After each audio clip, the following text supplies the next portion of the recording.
Hello friends, I'm Professor Filip Kovacevic and this is the 7th edition of the Russian newspaper's Monitor.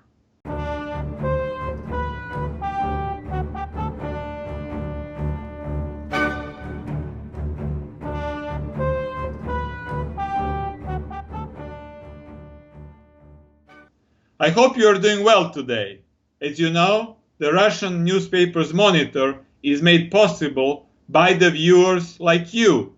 Our Kickstarter campaign is ongoing, so please donate and help us continue our quality programming you have come to depend on. Please support independent media.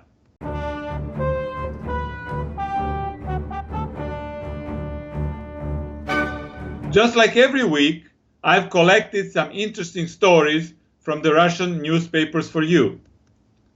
Let's begin, as we typically do, with the Rossiyskaya Gazeta, the Russian government-owned newspaper, the edition for November 16, 2016. In the upper left corner of the front page, we see the black and white photographs of the Russian President Vladimir Putin and the US President-elect Donald Trump holding the phone receivers. The title of the article is "And the Other Things Will Be Talked About at the Meeting," with the subtitle, "Putin and Trump Had Their First Phone Conversation." The article explains that on the night of November 14th, there was a phone conversation between Putin and Trump. Both Putin and Trump said that they were ready to work together actively, which was not something that Hillary Clinton could say to Putin had she gotten elected. Most significantly, Putin and Trump agreed that they would combine their efforts to fight against what they consider to be the common enemy, terrorism and extremism, and that therefore there is plenty of space for cooperation.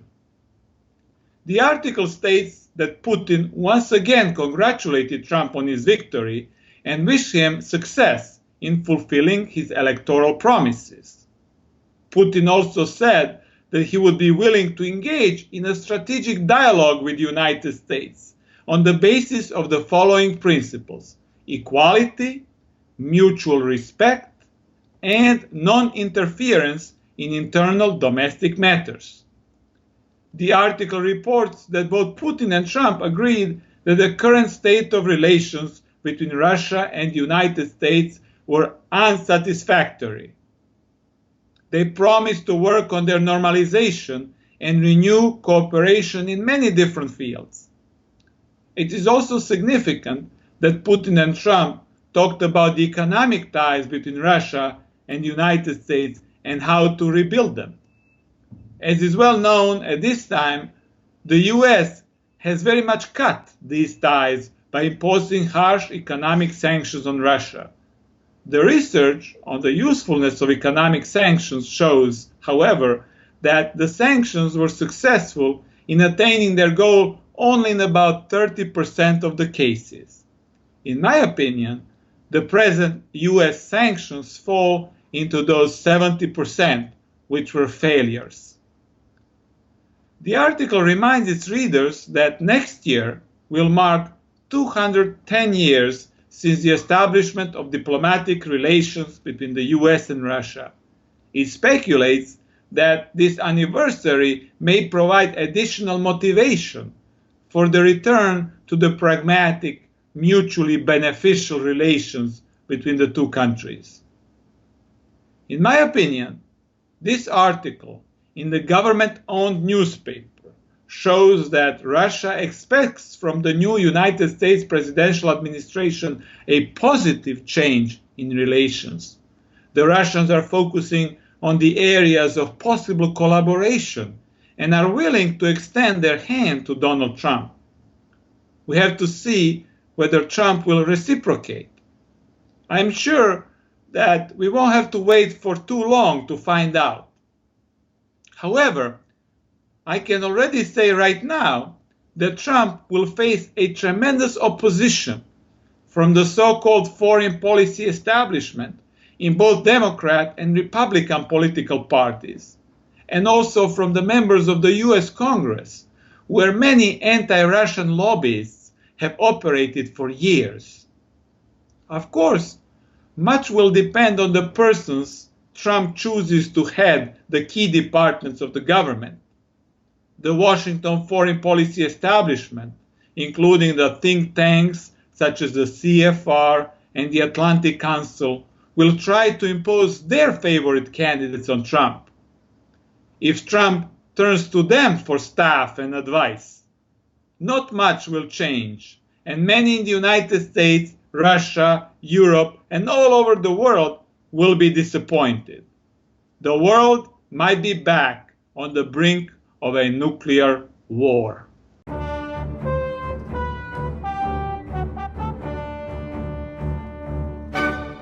Now let's go to Izvestia, the moderate pro-government newspaper, the edition for November 16, 2016. The front page is dominated by the news of the arrest of the Russian economy minister, Alexei Ulyukayev. He was under surveillance by the Russian Domestic Intelligence Service, the FSB, for more than a year, and has now been arrested due to the suspicion that he demanded a significant bribe from the biggest Russian oil company, Rosneft. However, in my opinion, this arrest needs to be fitted into a larger framework of the internal political battles in the Kremlin and Putin's efforts to eliminate the so-called liberals from the government. This is precisely what I pointed out last week when I stated that the Russian Prime Minister Dmitry Medvedev, the president of Russia from 2008 to 2012, and the head of the liberal faction in the Russian government, was on his way out. I speculated, and I was the first among the English-speaking analysts to say that he was soon to be replaced by Nikolai Patrushev, the secretary of the Russian National Security Council and the former chief of the FSB. Just a week went by, and see what happened. The FSB in the forefront of the fight against the liberal faction, represented, among other people, also by the arrested minister Ulyukayev. It all makes sense if you know how to connect the dots. And that is precisely the sign of a quality analytics service that you are getting here at Newsbud. So please help our Kickstarter campaign. Well, let's leave the tearful Ulyukayev behind the bars of a Moscow jail and the fearful Medvedev shaking of panic in his prime minister's cabinet, worrying that he would be next on the FSB arrest list, and move to some important geopolitical issues covered in the same edition of the newspaper. On page 2, there is an article on the Russian involvement in Syria. The title is "The Battle Baptism of Admiral Kuznetsov, the Russian aircraft carrier, the only one that the Russians have, which was recently sent to the Mediterranean." The subtitle explains that the President Putin received a report on the start of a massive military operation in Syria. And there is a photo of Putin smiling and shaking hands with the Russian Minister of Defense, Sergei Shoigu. The article reports that the Russian military has begun a massive operation against the terrorist formations in Syria. It states that this is the first time in the history of the Russian Navy that the operations are conducted with the participation of an aircraft carrier. The article quotes from the report Shoigu delivered to Putin. Shoigu stated that the Russian military has started a concerted attack on the militants of the Islamic State and the Jabhat al-Nusra in Syria. In this operation, the Russian military planes Su-33 are taking off from the Admiral Kuznetsov. In addition, the guided rockets Kalibr are being fired from another ship, Admiral Grigorovich, and the rocket systems Bastion, which are already based in the coastal parts of Syria, have also been used.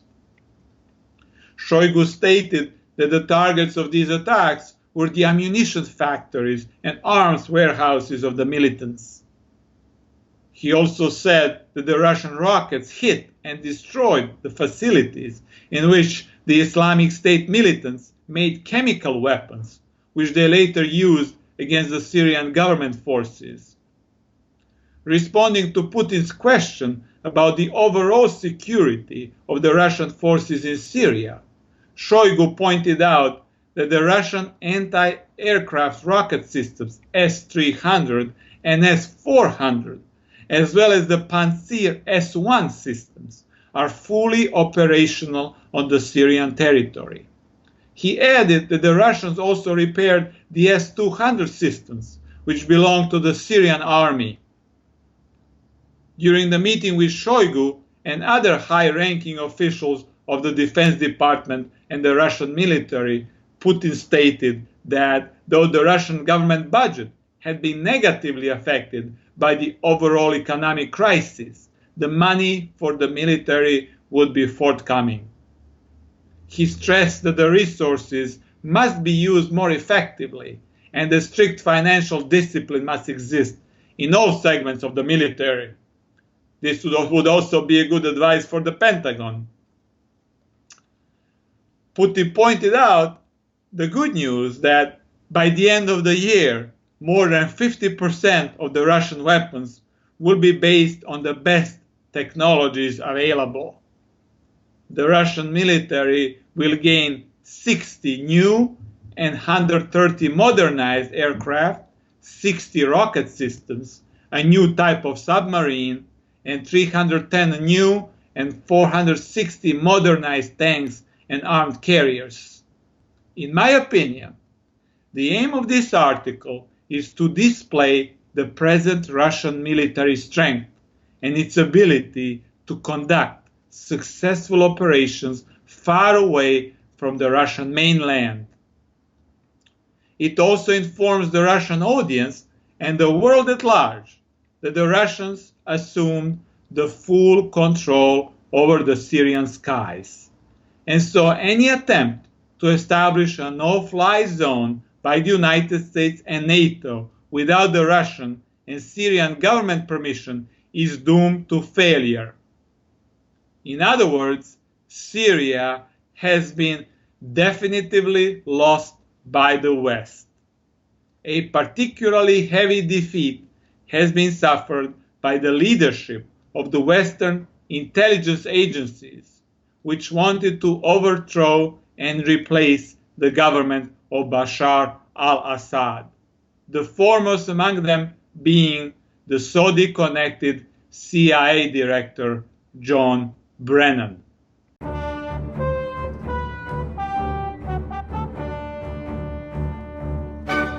Now, let's look at Nezavisimaya Gazeta, the middle-of-the-road newspaper, the edition for November 18, 2016.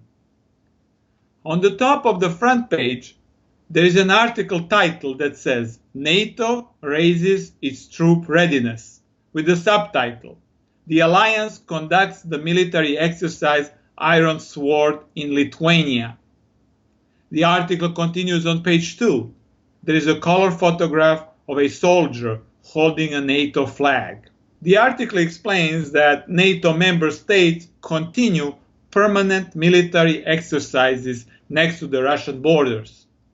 As soon as NATO finishes a military exercise in the ex-Soviet Republic of Georgia on November 20th, on the very same day, it will begin this exercise in Lithuania.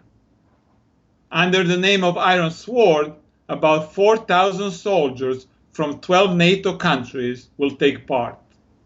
The similar exercise also took place in Latvia, an ex-Soviet republic bordering Russia. Lithuania, on the other hand, borders the Russian enclave of Kaliningrad, to which the Russians recently transferred rocket systems with nuclear weapons. The article quotes the Secretary General of NATO, Jens Stoltenberg, who stated that NATO plans to mobilize tens of thousands of soldiers and rotate them into the countries on the Russian borders, which, according to him, will protect these countries from the potential Russian aggression. Stoltenberg claimed that Russia has become much more assertive militarily in the last several years, and that NATO must work to contain the Russian power by significantly raising the readiness and number of its troops. According to one of the organizers of the exercise in Lithuania, the commander of the Lithuanian army, General Valdemaras Rupšys, the exercise will include not only the simulated conventional war games, but also the activities having to do with the so-called hybrid warfare, psychological operations, and propaganda. The article reports that Lithuania is one of the few NATO member states which have recently raised their military budgets to 2% of the GDP. According to the article, this will add significant new burdens on the Lithuanian government budget. While it is clear that the country is rapidly militarizing, it is not clear whether its budget can support additional expenses without further increasing the national debt. The article points out that Lithuania already has one of the highest ratios of the military to civilian population in Europe, 0.46%. For the sake of comparison, this percentage in Germany is 0.25%, and in France, 0.39%. The article comments that Stoltenberg likes to accuse Russia of dramatically raising its military expenditures, but he does not mention the fact that the military expenses of the NATO member states are several times bigger than the Russian expenses, and that Russia is far away from attaining parity. According to the article, if all NATO member states raised their military expenditures to the level of the 2% of the GDP, and there is a very strong push by the United States and NATO leadership for them to do so, then the total military expenditures in Europe next year will be $350 billion. On the other hand, the Russian expenditures next year will be around $45 billion. In other words, they are 7 times smaller. In addition to that, the number of NATO soldiers in East Central Europe and Scandinavia is much bigger than the number of the soldiers in the North, West, and South Russian military zones. We're not preparing for war with Russia. NATO is a defensive alliance. Well, in my opinion, this article puts things into perspective and demonstrates who really is a threat to whom. According to the article, militarization and endless warmongering in East Central Europe, as well as the resulting climate of instability and fear, is NATO's and not Russia's fault.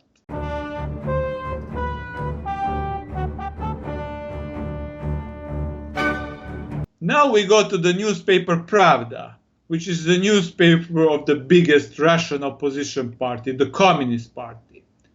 Let's look at the edition for November 17, 2016. In the middle of the front page, we find an article with the title, "We are ready to build new relations," referring to the statements of the Russian Communist Party leader Gennady Zyuganov about the presidential elections in Moldova and Bulgaria, which both took place on Sunday, November 14.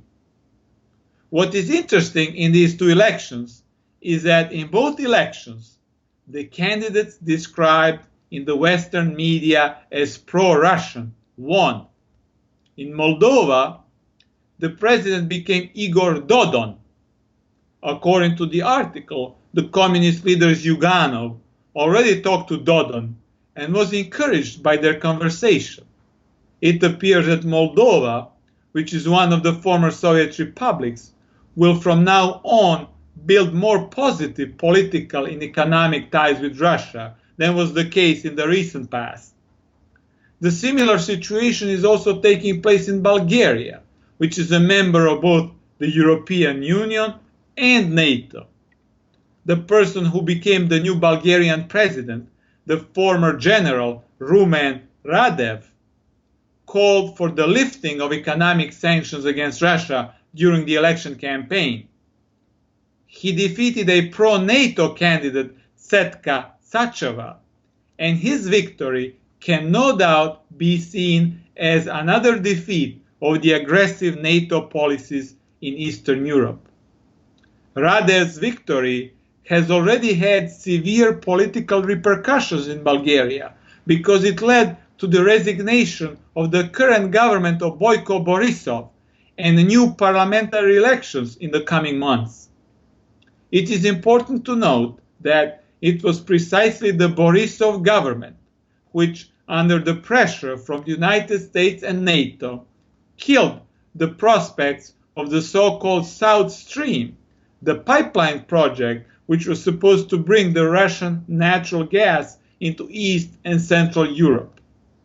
Presumably, the new Bulgarian government will be more open to this idea, and this will cause a lot of panicky, sleepless nights in the NATO Brussels headquarters.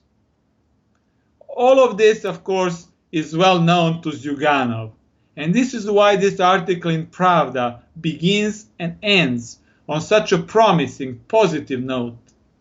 The main gist of the article is that the political tide has turned in East Central Europe, and that it will only be a matter of time before we see much more popular resistance against the anti-Russian NATO expansion project. Unless, of course, there is, in addition to Ukraine, the breakout of another proxy war between Russia and NATO in 2017, which could be caused by a massive false flag event in Europe, which I must warn you remains a distinct possibility.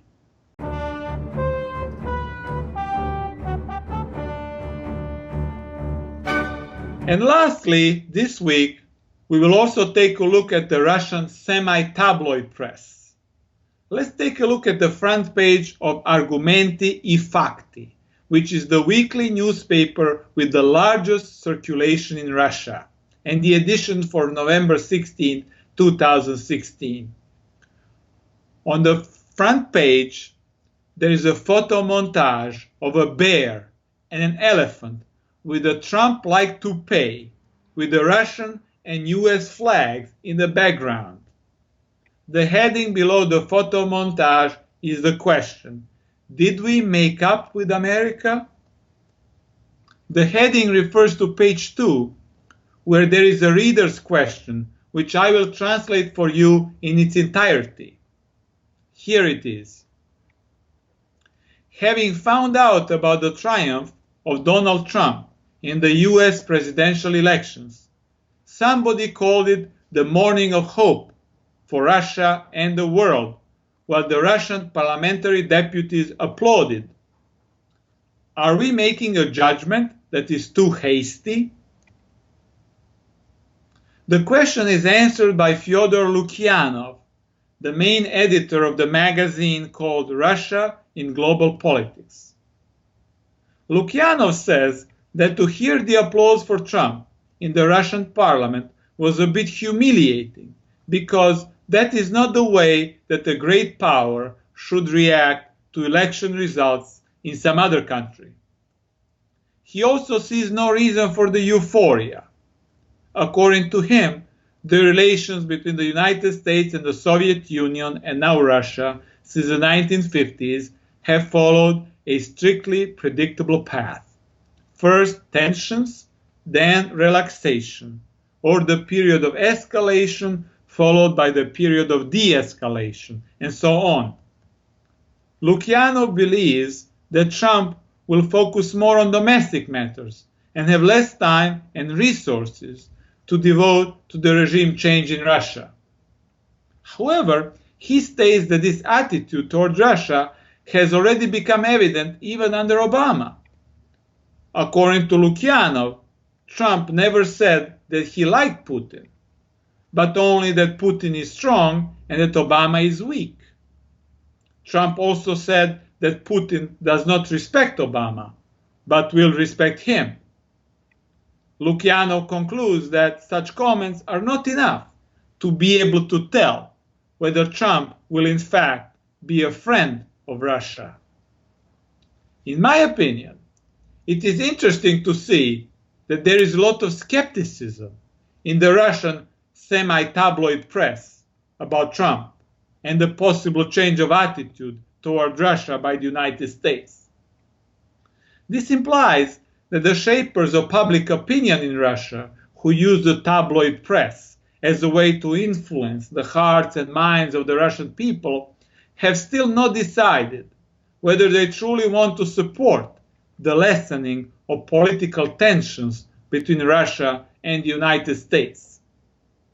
In other words, if your country has difficult internal problems to deal with, the easiest political thing to do is to distract people's attention by referring to the imagined or real enemies outside the country.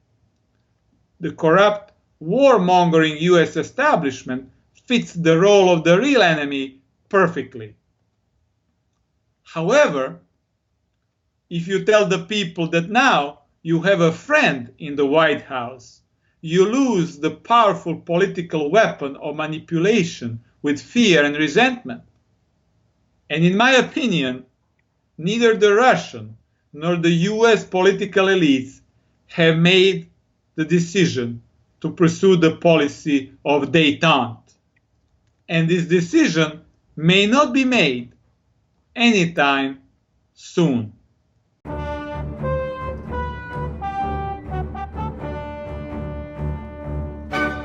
Dear friends, this is all for today.